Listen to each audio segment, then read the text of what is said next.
Իրականում երևի թե ամբողջացնեմ եւ զարգացնեմ արդեն գործընկերների կողմից ասված մտքերը եւ ընդհանուր բաժանեմ 3 մասի՝ քաղաքական, իրավական եւ նաեւ էմոցիոնալ, որը կարծում եմ չափազանց կարեւոր է, բայց այս ամբողջ գործընթացի մեջ մենք գրեթե բաց ենք թողել։ Իրավական քաղաքական կատեգորիաներում շատ դժվար է, բայց շատ կարեւոր է, որ վերջապես բոլոր կողմերը ընդունեն, որ սա փաստացի, որպես իրավական մեխանիզմ անձի իրավունքի եւ կոնկրետ կյանքի եւ պաշտպանումից զերծ մնալու իրավունքների պաշտպանության համար գործադրված մեխանիզմը փաստացի քաղաքական մեխանիզմի սնանկության մասին է նաեւ արձանագրում եւ այստեղ քաղաքականը թույլ տվեք բացել նաեւ որ երկար ժամանակ եւ դա փաստացի շարունակվում է որ պետությունները տարբեր տեսակի օրակարգերում այդ թվում նաեւ խաղաղության օրակարգի ջատագովության ժամանակ իրականում հաշվի չեն առնում այն իրական եւ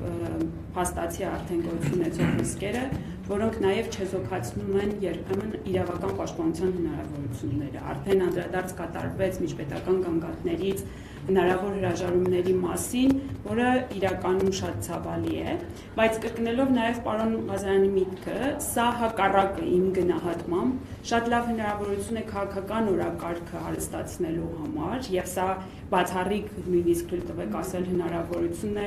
բոլոր առումներով եւ սա եւս մանրամասն առաջինը եւ ամենակարևորը երկար ժամանակ պատերազմական գործողությունների հեղինակ հանդիսանալու կամ վերագրելիության հարցը քաղաքական օրակարգում մնում է առանց պատասխանի որևէ կերպ, որևէ ձևով ագրեսիայի հեղինակը եւ դրա հնարավոր հետևանքները քաղաքական օրակարգում չեն արձանագրվում, որպեսզի նաեւ շարունակական քաղաքական երկխոսությունների ժամանակ դրանց պատշաճ նաեւ քաղաքական վերաբերմունք դրանց նկատմամբ դրսևորվի։ Ինչպես պարոն Ղազարյանը նշեց, սա բացառիկ փաստաթուղթ է, իրավական փաստաթուղթ է, որտեղ հստակ նշվում է ոչ միայն ագրեսիայի վերագրելիության արդեն փաստը, որը համարվել է բարձրագույն դատական մարմնի կողմից ապացուցված, այլ նաև այն պաշտոնական հովանավորությամբ արկա վարքագիծը կոնկրետ անձի նկատմամբ, որը եւս հանդիսանում է կոնկրետ ագրեսիվ վարքագիծ դրսևորած պետության քաղաքականության ուղղակի իրագործումը։ Կան արդյոք երաշխիքներ այս պահին այդ քաղաքական երկխոսության եւ այդ ուղղությամբ ծավալվող օրակարգում, որ նման վարքագիծ չի դրսևորվի։ Կան արդյոք այդ հնարավոր ռիսկերը նույն գրագիտությամբ եւ նույն ուժգնությամբ արձանագրված, ինչպիսին մենք տեսնում ենք այս դատարանի որոշման մեջ, բնականաբար ոչ չկան, եւ դա բացառում է արդեն իմ գնահատմամբ, արդեն դրան շուրջ քաղաքական այն խոսակցությունները, որոնք իսկապես ցանկացած խաղաղության ուղղված գործողություն դարձնելու են իրական եւ ոչ թե ընդհանրապես միֆ, որի հաշվին մենք այլևս ունենանք նույն տեսակի վարքագծի կրկնություններ։ Եվ սա, ինչպես նշվեց արդեն, ոչ միայն 16 թվականին, այլ հաջորդի այլ արաբնույթ ռազմական գործողությունների ժամանակ կրկնվել են։ Հիմա կարծում եմ, սա շատ լավ հնարավորություն է, որ իսկապես այս եւ ակնկալենք, որ հաջորդիվ նաեւ այս շարքի մյուս գործերով արձանագրված նման խախտումները իրավական գնահատականները կօգտագործվեն ոչ միայն Հայաստանի Հանրապետության, այլ նաեւ միջազգային գործընկերների կողմից, որը քիչ պակաս կարեւոր չէ եւ ես կասեի շատ ավելի կարեւոր է հենց պետության արտաքին քաղաքականության ջատագովությունը այդ ուղղությամբ, որպեսզի հնարավոր լինի նաեւ բոլոր կողմերից երաշխիքների կամ այդ հնարավոր ռիսկերի չեզոքացման համար ունենալ այն պատրաստակամությունը, ինչը կբացառի նման վարքագծի կրկնությունը։ Այսինքն այստեղ խոսքը գնում է իսկապես պետական մակարդակով իրականացված մյուս կողմի քաղաքականության մասին, որը ակնհայտորեն ցույց է տալիս, որ կա ազգային պատկանելության հիմքով անհանդուրժողականություն կոնկրետ խմբի անձի մարդու նկատմամբ եւ դա անթաքույց արդեն պարբերաբար դրսևորվել է։ Ինչի անթաքույց, որովհետեւ նշվեց նաեւ, որ նման վարքագիծը ըստ էության նաեւ դժվարությունը, որ մենք փաստերով կարողացանք ցույց տալ նա էր, որ դա ոչ թե զուտ ռազմական գործողությունների ժամանակ անձին հասցված մարմնական վնասվածք էր, այլ հատուկ դիտավորությամբ մարմնի առանձին մասերի անդամահատում էր որպես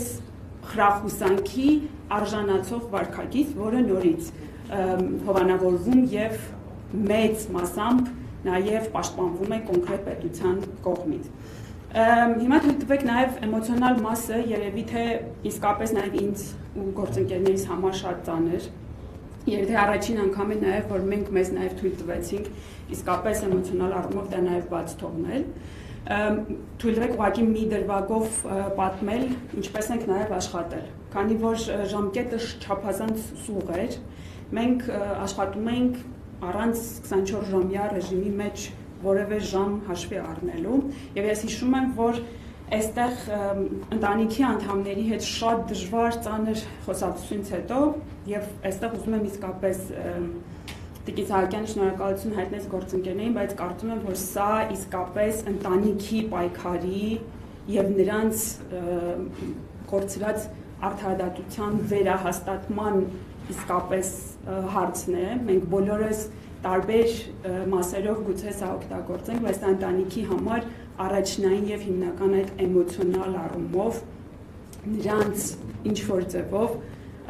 կարեկցանքի եւ այդ ապրումակցության այն մասն է, որը շատ ուշացած է, ես նորից պիտի ասեմ, որ այո ուշացած է, եւ ուշացած է ոչ միայն միեդի որոշման պատճառով, այլ նաև նորից կրկնեմ պետության ամփույթ եւ երբեմն սնանկ քաղաքականության պատճառով, որ առնվազն ավելի վաղ նման վարքագծը ճիշտ ձևով գոնե չի արձանագրվել այն մակարդակում, որ ընտանիքը իրեն զգար նաև այդ էմոցիոնալ պաշտպանվածության մեջ եւ իսկապես շնորհակալ եմ, որ նրանք համաձայնեցին, որ մենք կարողանանք աշխատել իրավական առումով եւ սա դարձնել նաև պետության մակարդակով կարևոր հաղթանակի մաս։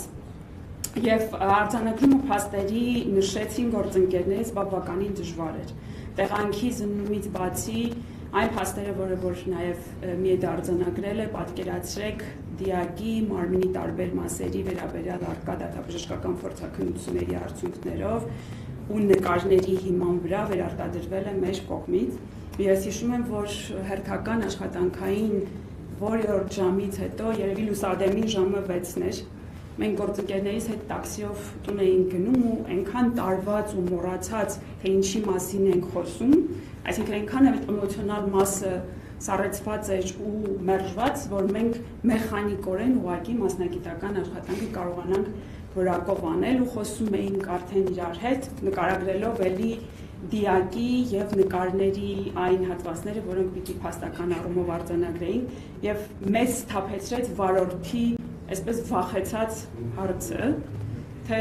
ներողություն դուք որտեղ եք աշխատում, այսինքն խոսակցությունը այնպիսին էր եւ այն հարցեր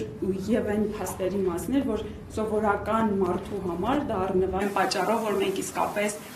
այդ ցավը ինքներս